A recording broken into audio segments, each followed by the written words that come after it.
Hey, talofa lava, everybody. It's Leah here from the Daily Examiner, Island Girl Views. Just so wonderful today to bring on some incredible wahine from all over New Zealand. And so for International Women's Day. So thank you so much for being with us tonight. We're going to bring them on one by one.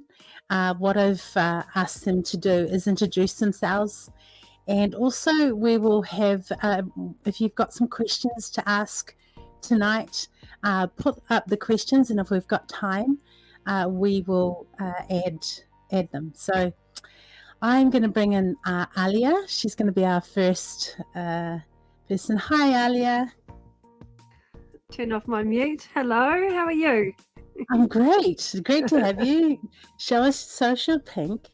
Right? Oh yes, I'm wearing my sparkling woman hoodie tonight in my marshmallow pink. I love it. I thought Tell it us was a little bit appropriate. about yourself. Right, sure, yeah. So my name's Alia Bland. I am a mum to 3 sons, teenagers, and a wife. And my background is in primary education and setting up online communities. And I'm probably most known around here for being one of the co-founders of Voices for Freedom and more recently Reality Check Radio. That is amazing. Tell us a little bit about what you're actually doing at the moment within community. Because oh gosh, just a little bit. I know. Well, where do we start? So Voices for Freedom has got a community of over 100,000 people on the mailing list, but 40,000 people active in local groups across the country. So we have quite a large team now of well over 100 local coordinators that are volunteering and bringing their groups together in their communities right across the country. So we support them to do that job and provide resources and all sorts of other things that to encourage people to take action and become more resilient in their own lives and participate in making the change instead of sitting around and complaining about things. Oh, 100%, Alia. Thank you for joining us. I'm going to bring in Gayleen, so Gayleen can introduce herself. Everyone knows her. Really? Yeah, yes, you are famous, girl. Oh, tell us a little bit about yourself. It's a pleasure to be here. Happy International Women's Day. Exciting. I'm the director of River of Freedom. I've been doing that the last 2 years. I'm also a farmer. I've got a certified organic farm, which I'm running, and I've just been doing that today, mostly. And I have a daughter. I'm a mother. And I'm also an artist. So just before the vaccine pass came in, I had a couple of exhibitions. I sort of do sacred art type work. So, yeah, that's me. Oh, thank you, Gayleen. It's so lovely to have you on our group tonight. I see you're sort of wearing sort of a off pink as well. Yeah, I did. I didn't realise that pink was a thing today. I'm not wearing pink at all, but I've got the flower, okay? Yeah. Let's bring on Penny. Welcome, Penny. Hi, ladies. Hi, Leah. Thanks for having me here. Yeah, tell us a little bit about yourself.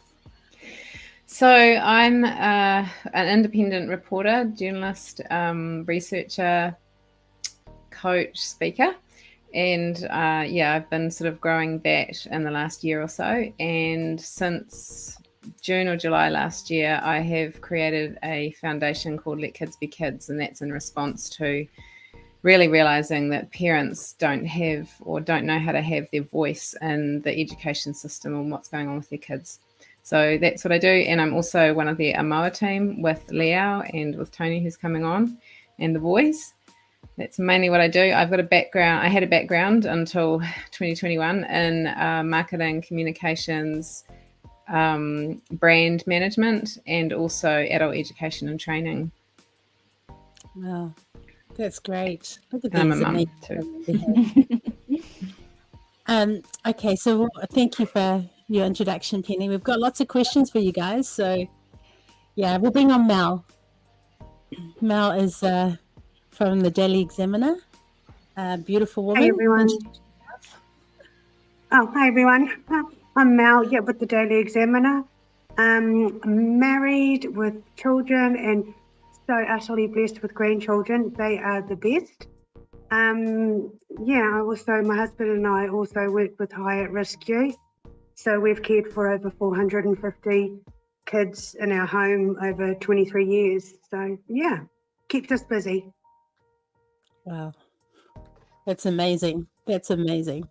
Thank you, Mel. I'm going to bring Tony on. If Tony, hi, you're muted. So if you just, there we go. I'm good. Introduce yourself, Tony. Yep, perfect. Hi, everyone. So, yeah, I'm a 43-year-old mum. My 3 kids are grown, and the last one's recently just left home. So, yeah, I've got a bit of time on my hands now. I'm from a farming background, and I still pot around my little farm here.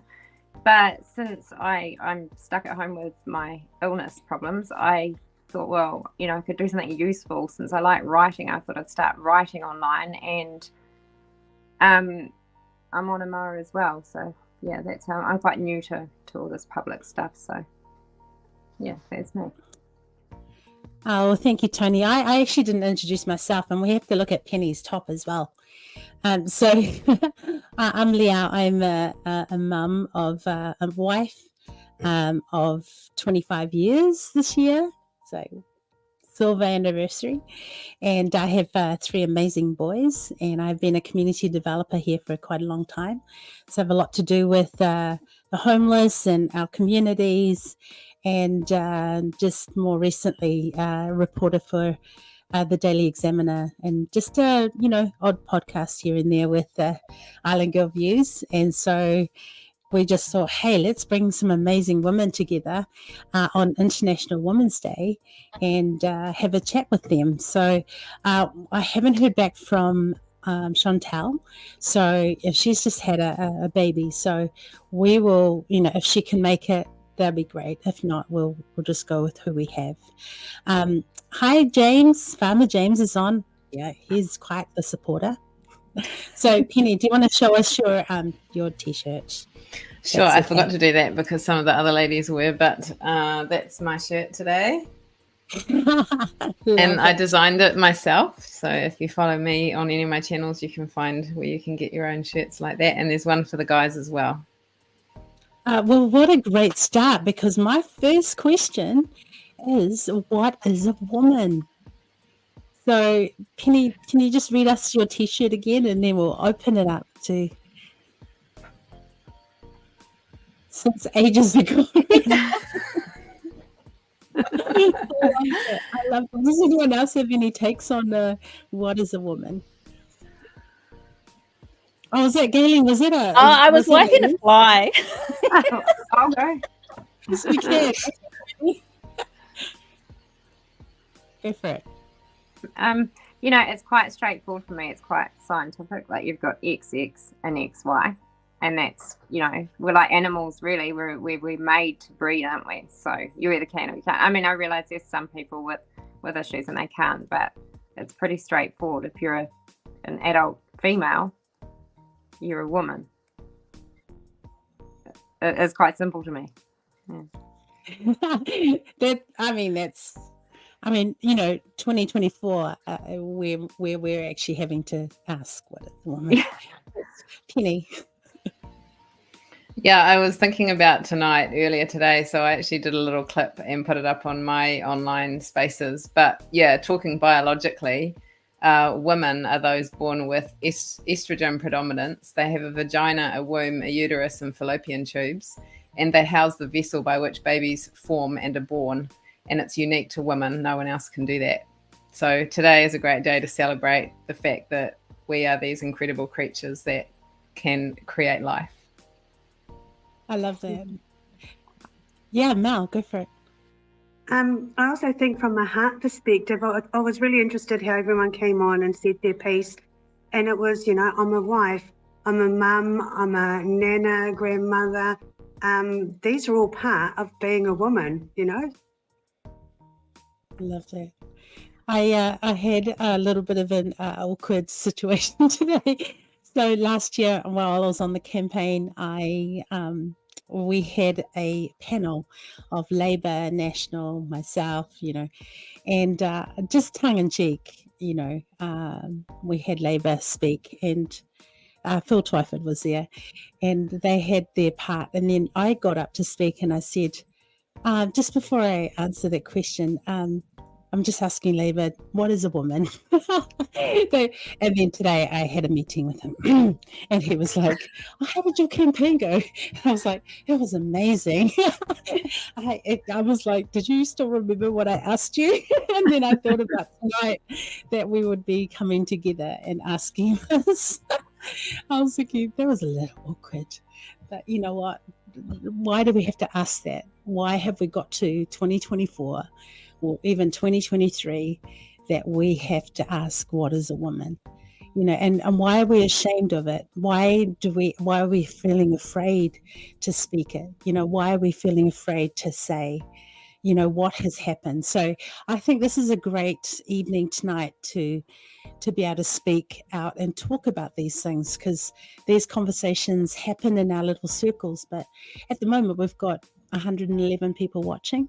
So that's a good start to, us having to do this tonight.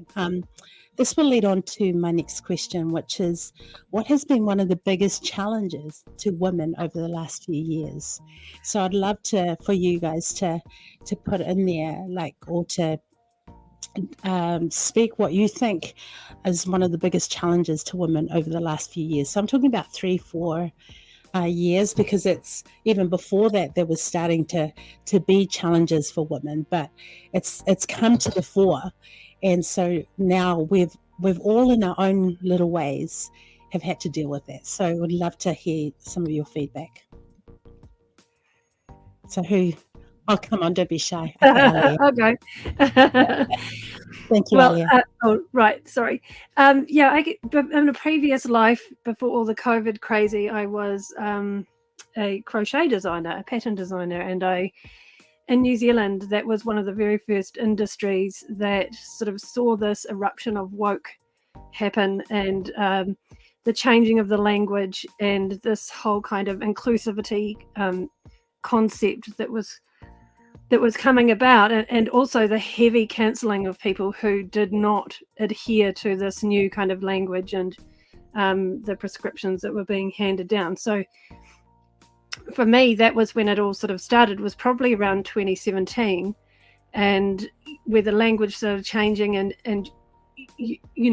the things that make us women were being removed, and anybody, any bloke who decided to adopt that label was to be allowed and embraced, and you couldn't speak the truth.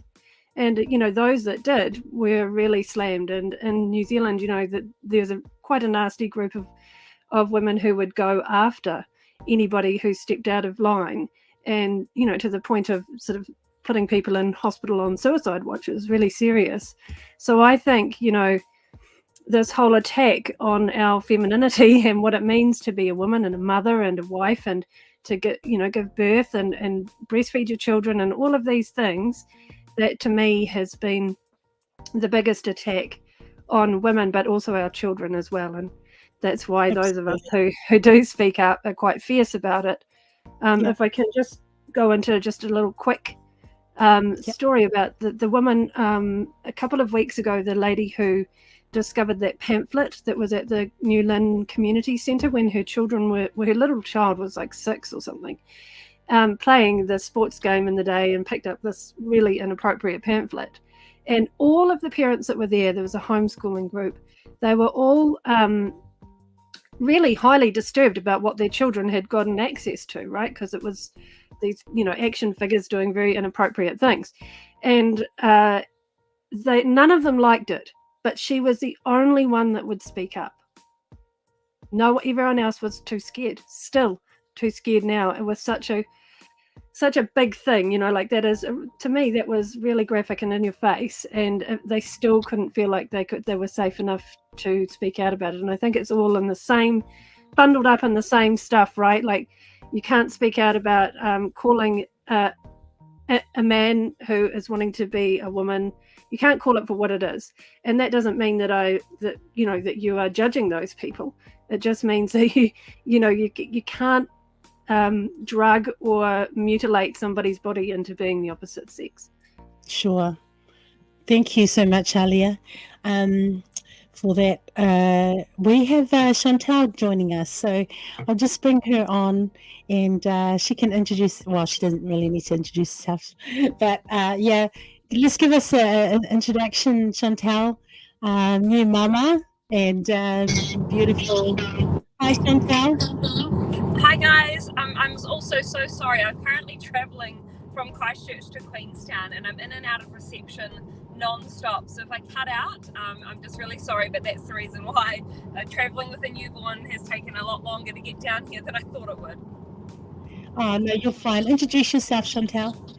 Yeah, so I'm Chantal Baker. I head up Operation People, and I'm essentially a live streamer and independent media producer based here in New Zealand, and kind of became, I guess, well known through the Parliament protests and through live streaming and getting more coverage than a lot of our national news organisations put together during that protest. So that's probably how some people may know my face.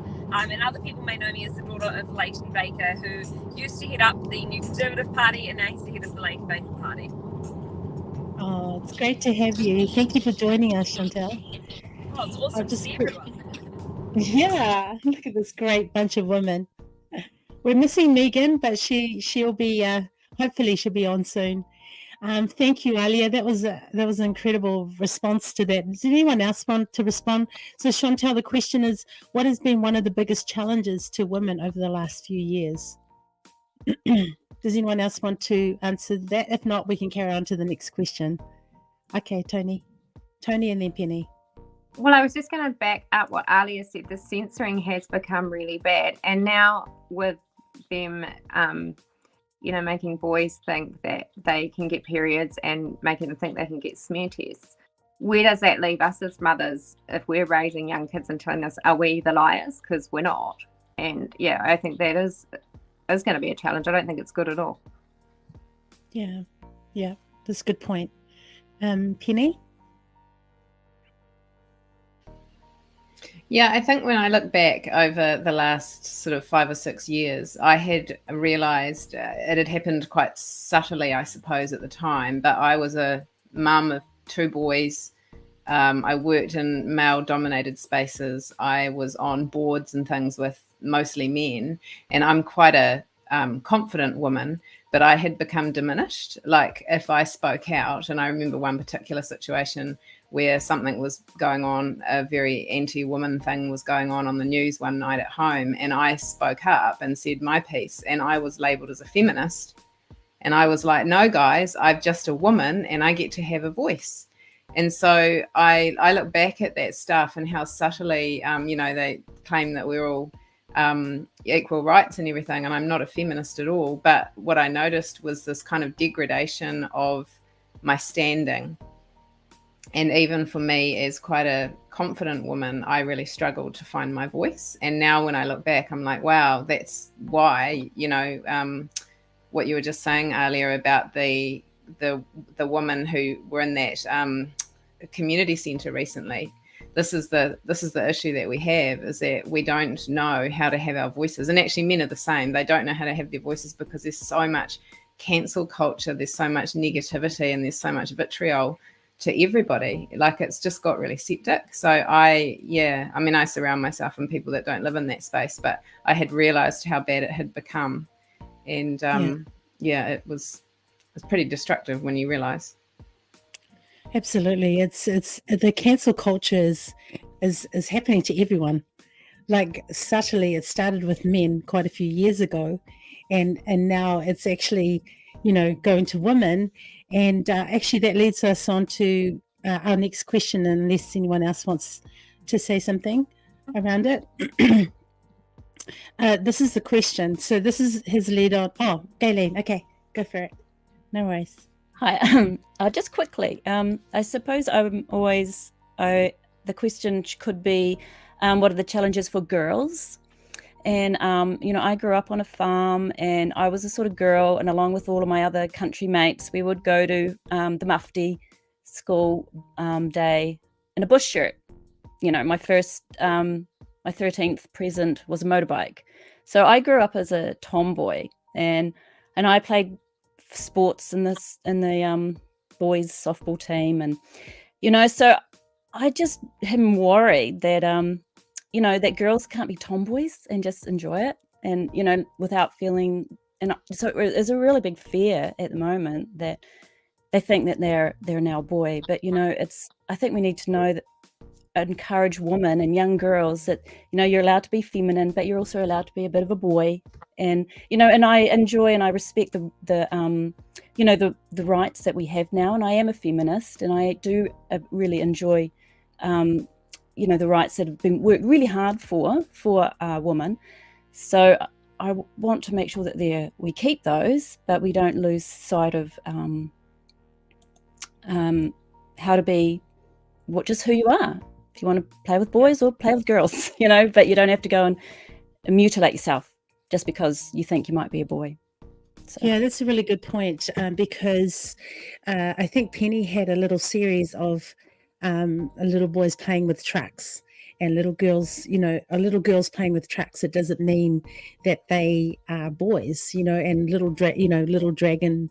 I think it was actually really cute, but very to the point, that they don't, even if they play with trucks, it doesn't mean that they want to be a boy. And it's really sad that we're actually starting to have to say that and do these things in order for people to realize this. And so, yeah, thank you, Gayleen. That's very true about, girls, wanting to be tomboy. So Chantal, I'm just asking these questions. So if you have an answer for it, you just, put your hand up. I mean, I'm really happy to talk on the last question. I think that.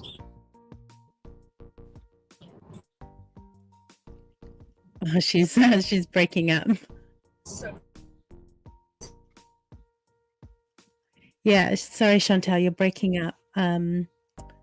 We can come back to her when she is in zone. And here we go. It's going to happen. Oh, here we go, Chantal. Yeah, we can hear you now. Back. Yeah. I don't know if I'm back. Am I back? You are, yes. It cut me out for saying that. I was saying I've become less of a feminist since having a baby, and I think it's because I now understand the amount of work it is to be a mother, and I don't think that you can perfectly juggle being a great mum and being a full-time worker. You can't be completely present for your baby and work full-time. I've been trying to get back into work, and that is really, really, really tough if you're trying to also get your baby to different milestones as well. It's really hard, and I think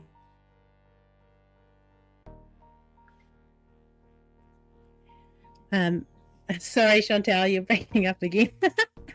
I think we get what you're trying to say, and it's definitely, yeah. I'll just give her one more second. Okay, we'll come back to you, Chantal, unless you're. Oh, here we are. We can hear you now, Chantal. Okay. All right, I'm going to ask the next question. Chantal, when you come back, we'll put you on mute and you can just raise your hand and we'll take it. Because this leads on to this next question, which is, how has masculinity changed over the past few years, and how do we help support men to be who they're meant to be? So that's a really good question, which I'll put out there, and it will come back to me because I've had 3 boys, and living in a house like this, so I'll come back to me. So is anyone would like to? I think Alia is the same. She's got 3 boys too. But yeah, sure, Mel. Let's go with you.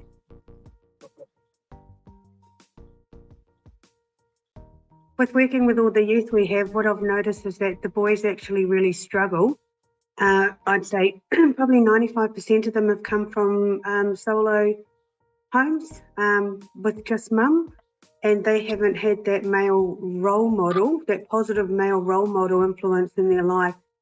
And they're actually yearning for it. It's part of their makeup. It's part of what they need. And there's a real lacking. There are finally some good, I guess, mentor big brother programs starting to come out. But that just comes down to the breakdown of the family unit. That's sort of the root cause of why we get all of these youth in care, these boys in our care. And sadly, they have no respect for women, or little respect for women, because a lot of them have been brought up by a broken woman who's just learned generations of dysfunction. So, there is, we need more. We need men to step up with this next generation coming through and mentor and encourage and do whatever they can. That's just from my perspective. No, that's good, Mel. Thank you. Yeah, Alia? I see that hand. Yes, well, as a mother of 3 boys, you do learn a few things over the years, and I think back and cringe to when I was a teacher before I had children, and obviously looking back on that now, I sort of think it should be a prerequisite almost to, you must be a parent before you can go and do that job, because you really don't know anything, especially if you're fresh out of school. And in particular, in a very female dominant profession, what I notice and what I reflect back on is this kind of the way that boys are being funneled to ignore the things that make them male. Like they are, this is generalizing, but more boisterous, they're more energetic, they have to do more things physically, and the system that we currently have with schooling just is not conducive to growing boys that don't comply. You get the quiet ones that will go along with things and sort of keep a button on it, but I think that we need to look at the way that we structure these kinds of places that we send our children to, for those people that do send their kids to school, so that they actually accommodate for all the different ways that children are.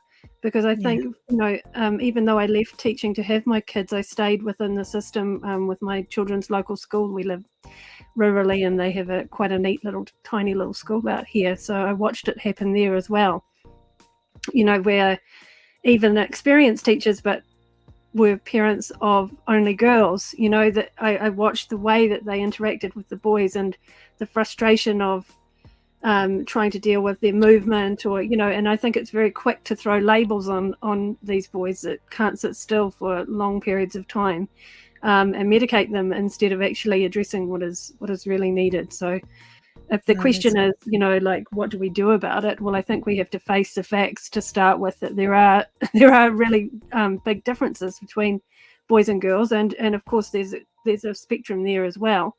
But that would be somewhere to start, because it's such a fundamental part of everybody's life, is this, you go to school when you're 5. That's great, Alia. Lizzie, anyone else? Penny, go for it. Yeah, I just want to speak to the dads and the men and the grandparents that I talk to and around what I do with the kids, and they all say that they don't know how to find their voice, because they feel like they're going to be hated on and named and gaslit if they stand up. And so, like last year with all the stuff that was going on post the Posey Parker situation, there was that group that started called Stand By Your Woman. And I know some of the people that were involved in that, and I went and spoke, and the call from the woman was, we need you to stand up. We want you to stand up. We want you to be beside us. Your role is to be the protectors of us and the children, and we want you there. And I think it's really important. I think really what happens in the world that we're all in at the moment is the women are on the front line. They get there before the men. But we're not there in a feministic kind of a way that's saying that the men can't do it. We're wanting the men to be there, but we all need to heal. And in my experience, what I found is, as I've healed and I'm able to show up in myself and my feminine, then that actually heals the men. And then they find their space and they see that they're wanted. They see that they're wanted to be strong. So I think that's a really, that's a message that I would like to really share is, men, we need you. not because we're weak, but because we're a team. Yeah, that's great, Penny. Thank you. Is there anyone else before I throw my 10 cents in? Okay, I'll speak. So when my boys were in high school, they had a few issues with their feminist teachers. Boys actually learn a little bit slower than girls, but once they catch up, they are phenomenal. So it was the frustration of the teacher who continued to listen and to the girls and be onto it with them, where the boys ended up just sitting back and not learning, getting bored. These are some of the things that I saw while my boys were at school, and it was very frustrating for them. But also too, it's having a core of, like, for them, what we did what we did with the boys when they were frustrated about things is that we had a boxing bag outside. So when they came home and they were really frustrated, they will be boxing outside, and you could feel the whole house shake. And then when they came in, they were like calm. So I was just like, this is how, so the boys are different. They're different from girls. And for us to awhi our boys and our men, like Penny said, we have to heal us as women. We need to heal. And so that we have that place that we can give men what they're meant to be doing, and us what we're meant to be doing. And that's been the huge confusion, is that we have been a lot of women who are solo mums that have had to do both jobs.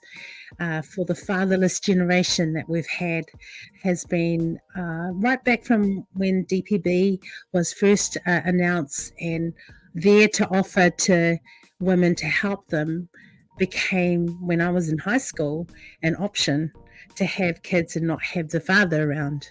So, you can see a generational shift from the social engineering. And so this is this is a thing that we have all come to face. And I think it's important for us to at least speak about it, because this kind of conversation doesn't happen. It doesn't happen in a media sense, so yeah, I appreciate that I've had a man in our in our household bringing up our boys. I would think it would be very difficult to know what to do if I was on my own. So just honor to the solo mums that are out there that are doing that job. Is there anyone else that wants to speak into this before I ask the next question, or are we all good? All good to go? This one is really for Gayleen. I was just like, how does filmmaking inspire women? This is specifically for you, because River of Freedom came out, and everyone's seen it, I hope. Yeah, it was an incredible documentary. So thank you. I've sent it around the world to all these different people. So mind you, Gayleen, they haven't responded because everyone is learning at different times. Everyone's sort of, there'll be a time they'll go, something doesn't make sense, and they'll watch it and go, okay, some of this makes sense now. So let's throw it over to you, Gayleen.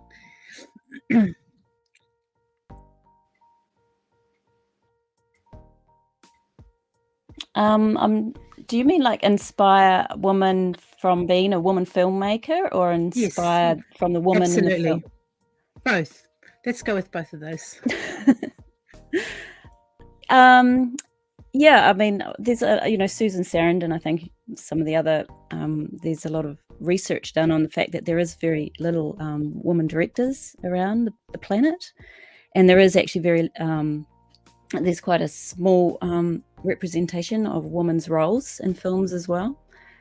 So there has actually been a lot of work in the last 10 to 20 years to try and build that up, and have, your Wonder Womans out there and things like that. So, that's, that's the work that the progressives have been doing to encourage, and, there's a lot of encouragement for women filmmakers as well.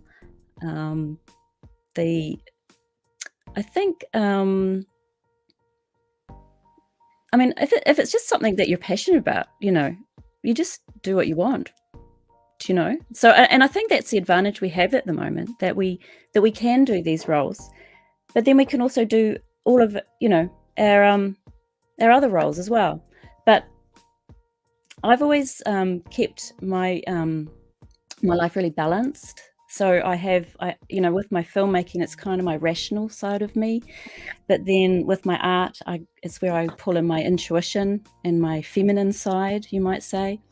And then I'm out on the farm doing, physical work, and then inside, doing nice sort of, creative sort of work in the kitchen or whatever. I think that it's not a matter of taking men's roles, and it is about being a team in that. And I actually did a research for another film I'm doing set in the 70s of the Country Women's Institute. And they were actually a group that protested against the feminist marches. And I always thought it was really interesting what they did. And it was not because they were anti-feminist. It's because they saw that potentially the march of feminism was going to actually diminish the role woman's sphere, because they had a really strong sphere, especially the country woman, behind the garden gate. This is like my mother, and men go out there and women are behind the garden gate. And and they loved that, and they didn't want to see that lost. And they and I think that was something that potentially, it needs to be respected, the woman's work as well, and I know that men are coming in and doing, helping out and doing this work as well, and it's all mixed up now, but it shouldn't be diminished. It should be just as important as filmmaking, baking a cake. I love that. Any bakers here? Well, maybe not a cake, but I've actually got a lovely pasta going on in the oven right now, a pasta sauce. So I love that. Thank you, Gayleen. I just wanted one specific question for you. So thank you for that. I have another question that I'd like to ask all of you. I know this is something that is very it's in all of our faces right now, and that's women and mental health. And like someone mentioned earlier, the language has changed. So what does mental health look like? I know a lot of women have had to do this in silence for a long time, but our men and also our kids are all going through mental health issues now here in New Zealand, and it's becoming more and more I guess in your face. And so my question is, how do we address it? This is a big topic, and I guess we'll just briefly, in your mind and your heart, how do we address this? Tony, go for it. Okay, because I've been studying up on this quite a bit lately for myself. So I've had to deal with depression right throughout my life, but I know how to cope with it. And I honestly think that you're not going to. You have to feel good and healthy from the inside out. So if you're not getting enough sleep and you're not doing enough exercise and you're not looking after your health, it's going to be a lot worse. So I think that, those main simple things play a huge part in it. And if you're in the country like me, I'm not so much a people person, but you've got to make yourself get out and talk to people. And No, that's good. No, that's good, Tony. Anyone else want to speak to that? Sorry, did I cut you off, Tony? No. Okay, Penny, go for it.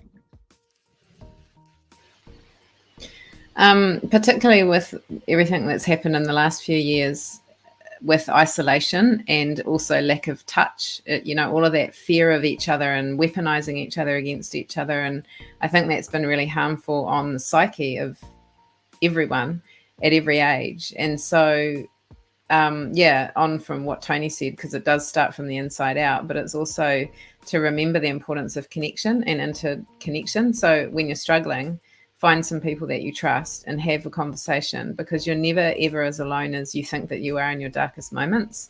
There will be somebody out there who cares enough about you that they just didn't know. So putting a brave face on everything isn't the way forward. And also with social media being the way that it is, we put our best foot forward, right? So everybody's front page or everybody's perfect view of their life doesn't indicate what's really going on in the background, but that's what other people see. So that since social media, it's been challenging with mental health, because everyone thinks, oh, everyone else's life is perfect, but I know mine isn't. And so it's getting offline, but it's just really, really having that interpersonal connection with people, even if it is only online. But it's actually making that important and not playing the victim and thinking that everything is happening to you from other people's points of view, but you can actually reach out. You can actually do something like you say, Tony, you can drink more water in the day or get to bed earlier, and the little teeny tiny things that you can do for your own mental health all add up to taking your power back. I love that. We've got Chantal on very briefly. Chantal, I'm going to ask you, how women and mental health, how do you address it? Can we just have your voice on that one? I think you need a lot more support. I think you need more people wrapped around you, and I believe that whether it's work or whether that's I found women to be very critical of other women. Men are less critical of each other. Men seem to be naturally a little bit more team bonded, whether that goes back to No. Poor girl. We love your answer, Chantal. We just I tried to nab her while we could, but these are right. These solutions is that we have more support than we realize. And sorry, Chantal, you've been cut off again. So we'll come back to you anyway. Does anyone else have any? Yeah. Okay, Mel. We'll come back to Chantal. Surround yourself with lots of positive people. The mental health system, the reality is it is really, really broken. It is overwhelmed and inundated. I lost my mum to suicide 14 years ago. She was 53. I also think we need to invest more into trauma. There's a lot of trauma that a lot of women have gone through, and it's undealt with trauma.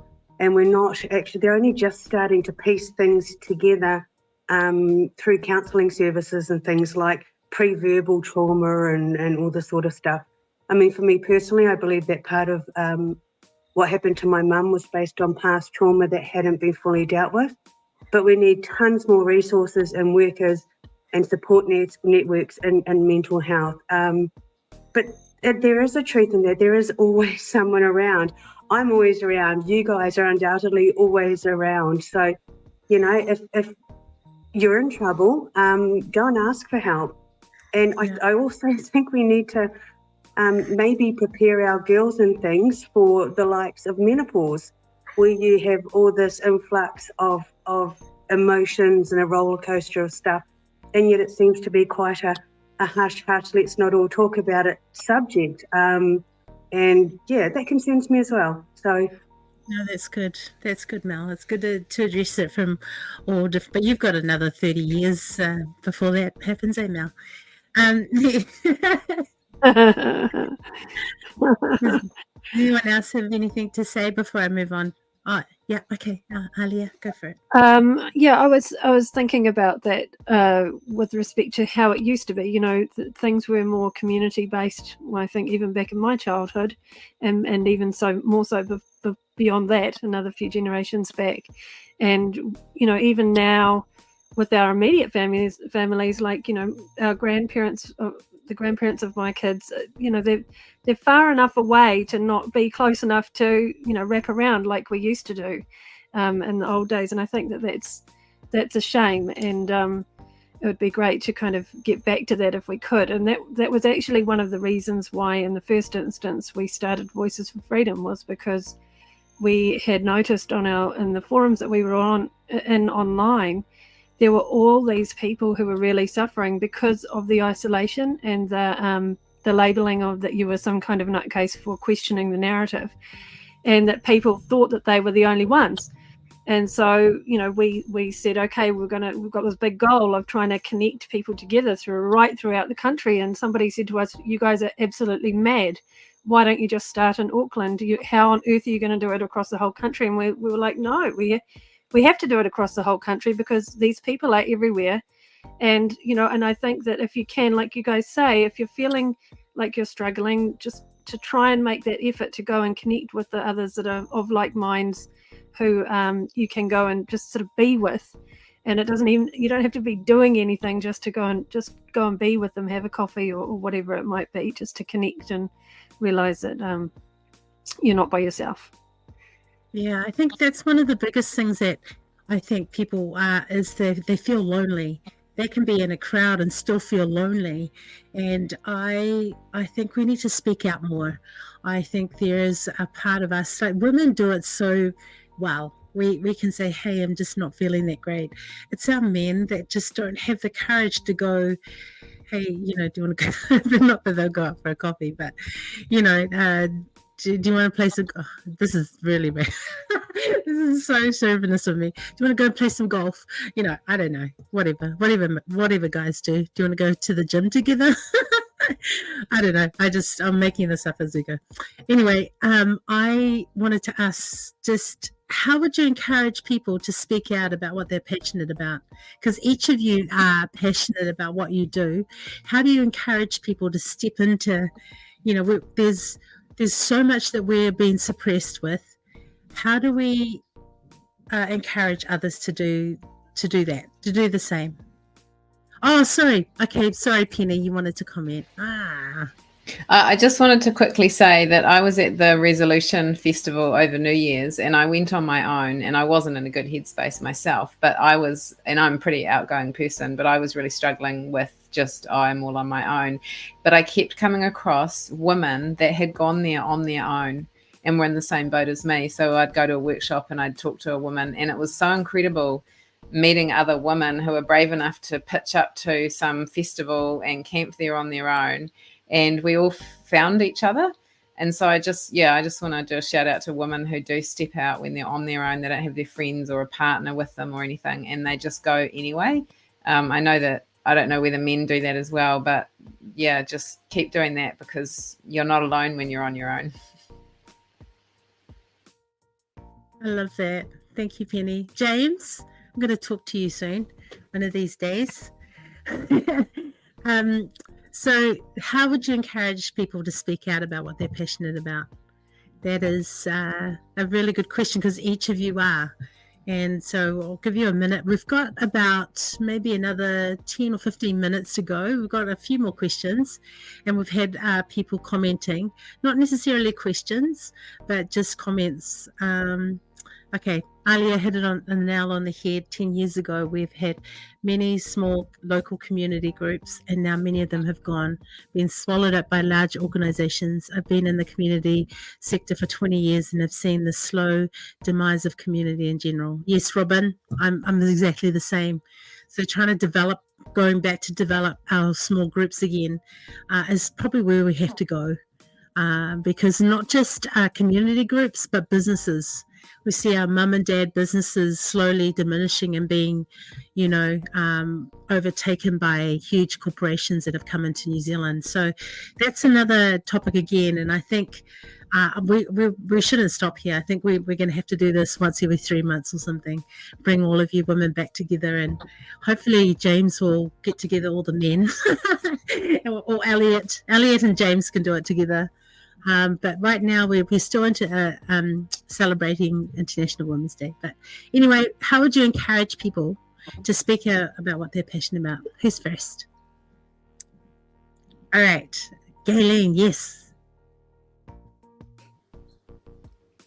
Well, I think that one of the best things that we have to offer as women is our creativity, and just to be creative in the way you speak out. And actually, you don't have to speak out necessarily. We can't all be leaders and, you know, leading and speaking at the top. I mean, speaking and doing this sort of thing is definitely not my kind of comfortable zone. I would much rather be behind camera and in an editing suite or drawing my mind. And so I think that whatever it is that you can do to express, even if it's a small thing, you just need to express, yeah? Because you bottle it all in and you can't, you just hold it and you feel like it's just all mounting up. But even just a small act of expression, however you want to do it, in a creative way, or writing or drawing, or, you know, singing, music, you know, these are all, I would just encourage, you know, anyone to give it a go and make it beautiful, and then the world will be a beautiful place. I totally agree. Yes, Penny. I see that hand. I love seeing that. I see that hand. Yeah, I agree with Gayleen, and I wanted to say, like, start small and start imperfect. Like, I think we live in this world where we think we have to have everything perfect and polished before we start. And particularly if you're going into the media space, because that's how they've tricked us. The pantomime that is the news looks so perfect and polished that we all think that we can't compete with that. But truth and authenticity and integrity speaks a lot, and you don't have to be perfect. Like the first video that I put out, I thought I was going to write. I only thought that I was going to do writing. And then I did a couple of podcasts, and then I started doing videos. And my first couple of videos, I was trying to edit myself, and they were terrible, but I decided to leave them up like that as a way of me going back and going, look how far I've come, rather than wait until I knew everything and was perfect. I think we live in a world where we think we have to have qualifications and we have to have a team of people cheering us on. But I would just recommend to just get going and start with the tools that you already have in your hand. I love that. Yeah, sure, Alia, go for it. When I turned 40, something happened, and prior to that, I would have run a million miles away from anything like this, any kind of public speaking.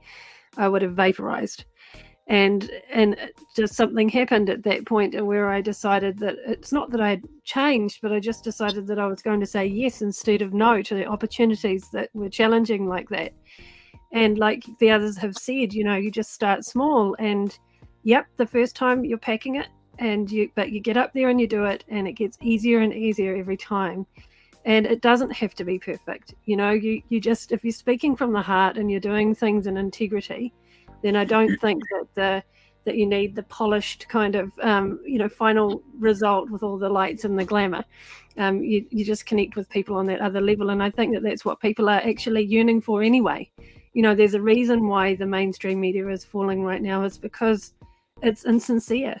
It's not connecting with people at that human sort of level. So I would say, you know, nobody is too small to make a difference. Just start small and keep building up from there. That's great. That's great. Anyone else want to?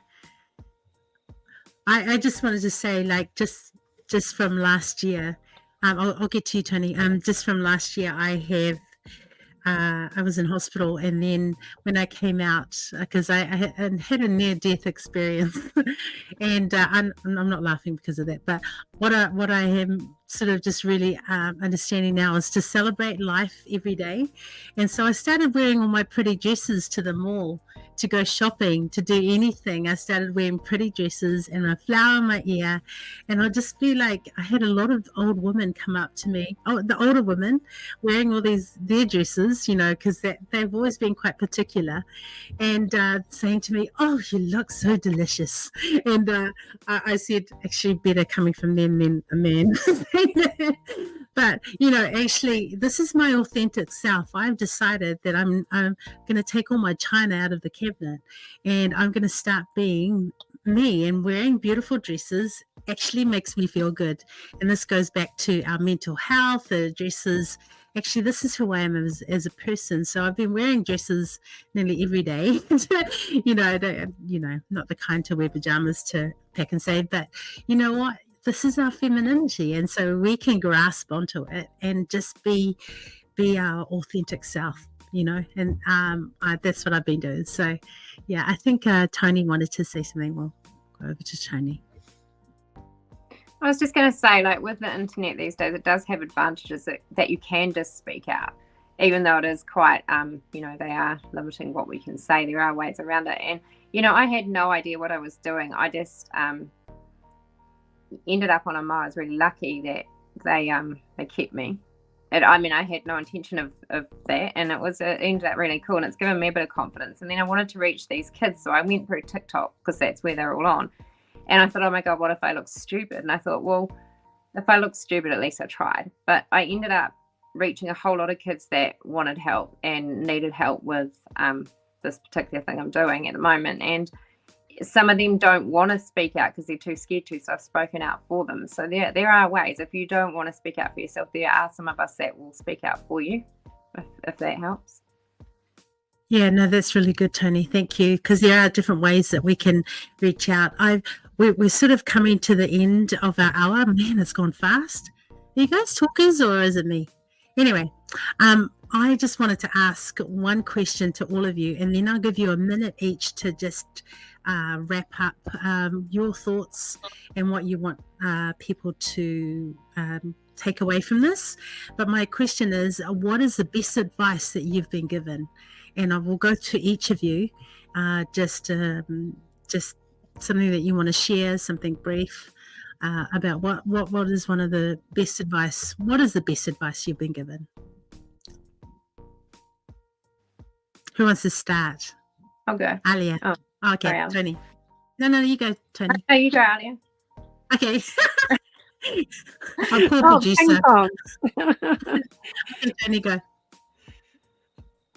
So I just think be yourself and don't be scared to say what you think. You don't have to be rude about it or mean or nasty, but stand by what you believe in and speak up.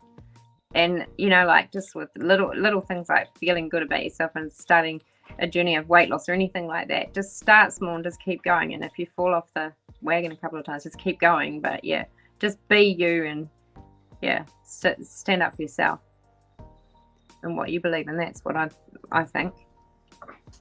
Oh, that's beautiful. Thank you, Tony. Alia? Probably, I was thinking about this today. The best advice probably that I use a lot is to listen and observe twice as much as you speak. So, got two eyes and 2 ears and 1 mouth, and you should use them in that order. I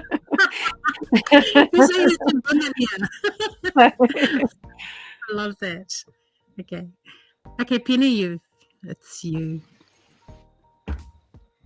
Sorry. I think one of the best pieces of advice that I've ever been given is I am enough. And as a mum who was trying to be superwoman and lived under mother guilt and all of the things, just to let it sink in, you are enough. You don't need to do anything. You are just worthy. Oh, I love that. Gaylene?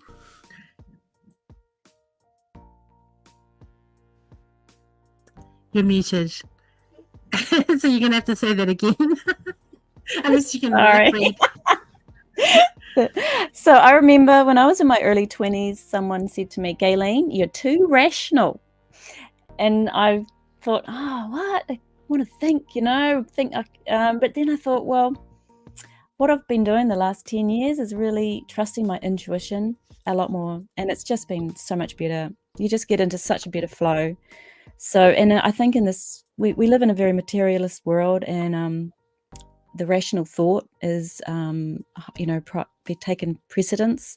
So I would encourage everyone to trust their intuition. I love that. Thank you, Gaylene. Mel? Self-care was probably one of the best things my friend said to me, is to actually allow yourself the odd treat, to find a book, to find some space to go and do something that helps you feel pretty or nice, or pamper, just to pamper yourself once in a while. It's easy to run around after kids and get busy in life and think, oh gee, I haven't even eaten today or whatever, but yeah, we tend to neglect ourselves quite a bit, and I think self-care and pamper is really important. Oh, I love that. Thank you, Mel. So my best advice that I've been given is love is a choice you make every day. that you choose to love. And actually, it's sometimes very difficult, but it's a choice that you have. So your heart can always be full of love and overflowing. It's a choice that you make. So that's the best advice that I've done for both my husband, my children, my community. Is, love is a choice you make every day. So that's my advice. I'm just going to give you each 1 minute to just wrap up, and we definitely have to do this again. We've got around about 190 people watching at the moment, which is pretty cool. Not bad for this island girl. Anyway, the Daily Examiner. So I think that it'll be good for all of you to just 1 minute to wrap up your thoughts, and then we'll finish. So let's start. Well, actually, our producer can bring up the person that they want to start with. Oh my gosh. Okay, wow. I'm going to talk to you afterwards. Well, you know what? I just want to say thank you. Thank you so much from the bottom of my heart for, being here, for watching, but also, be encouraged that each of us have a voice. Each of us have something to say, and don't be afraid to step out in the giftings that you have been given. And this is pretty much ours. We like to talk, all of us, and I'm sure we'll do this again, and we'll celebrate again something different. But thank you for being with us tonight, and for hearing, and for just bringing all your wisdom to our speakers that have been here. Megan lost her internet, so she couldn't, and Chantal obviously is traveling, but all to the women that have been on this panel, thank you so much. Yeah. Okay. Oh, me. Yeah, it's going to be like that. Well, we live in a world that is polar. It is a polarity. There is yin and yang, female, male, and unless you want to go to the beginning of time, then you're not going to escape it. So there's no escaping binary. And but the reason we have binary is so that we can have relationship, so that we talk to each other, so that we connect with each other. This is why there is female, there is male. This is why there's night, there's day, there's life, there's death. So I just want to encourage everybody to go with that. And if you're feeling like it's not working, then don't be afraid to dismantle everything and go back to zero, and then rebuild and revision. Love it. Thank you, Gayleen. Penny? Oh, that's a tough act to follow, Gayleen. I love everything that you said there. I guess I just want to say authenticity is how we get through this. And it's an honor to be part of a matter of authenticity, and observing actually more and more as I'm going around the place that people really resonate with it, and they're always coming up and talking to me about it, and they've been listening for a few years. So authenticity is going to beat all the fake stuff that's out there.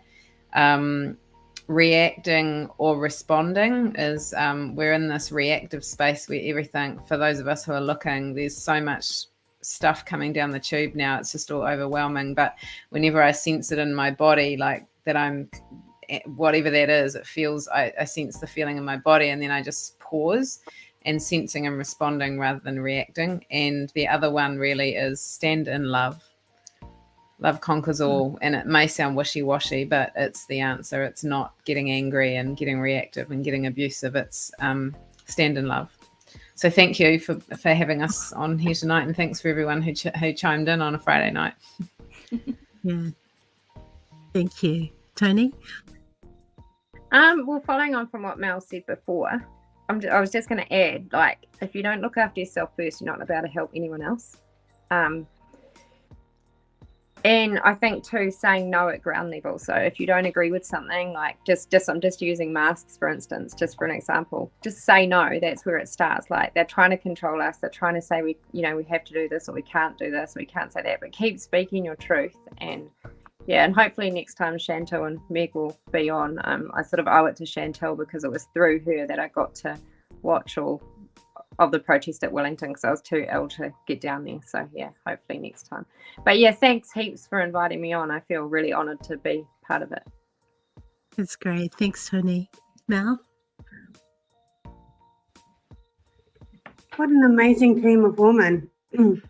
And I bet that there are amazing women everywhere. It's not just this group, they're everywhere. And I think for the young ones, be encouraged. Be especially encouraged, because from my experience, the older you get, the less you actually care about what other people think, and you do what you feel is right in your heart. And yeah, just go for it. Just love one another, and you're all special and important and loved. That's amazing. Alia? Oh, thank you. What a great bunch of advice, everyone. Thank you. It's been lovely to be part of this tonight. I think back to when I was growing up, there was this campaign in the 80s called, that was Girls Can Do Anything. And I think that's responsible for VFF and RCR, because we don't sort of take no for an answer. And, so you just don't put limits on yourself, is what I'm trying to say. But also, we've got a lot coming down the pipeline, as everybody's aware. It's quite a troublesome time, and it can be quite weighty on your mind.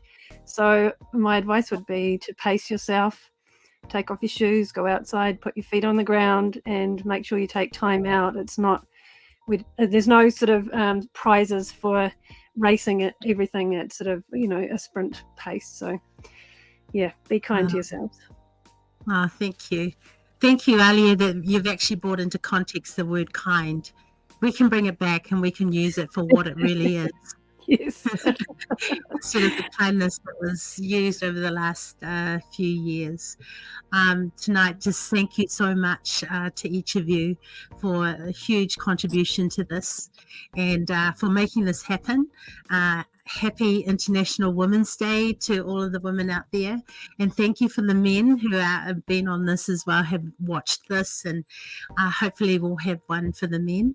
And thank you to the Daily Examiner and our producer for, I feel like I'm standing up at at the Oscars and thanking everybody. But you know what, tonight, thank you so much. We've had quite a few people watching, and hopefully we'll watch this again. And let's come together again. We'll find a way to bring all of you back together, and let's chat again, because these words have been incredible, and you all have a part of the piece of this puzzle that we're all bringing together to help to bring authentic truth back into the media. So thank you so much to each of you. And tonight we're just going to say ka kite anō to all of you, and thank you for being part of this. So good night, everybody. Good night. Right, Thank you. you.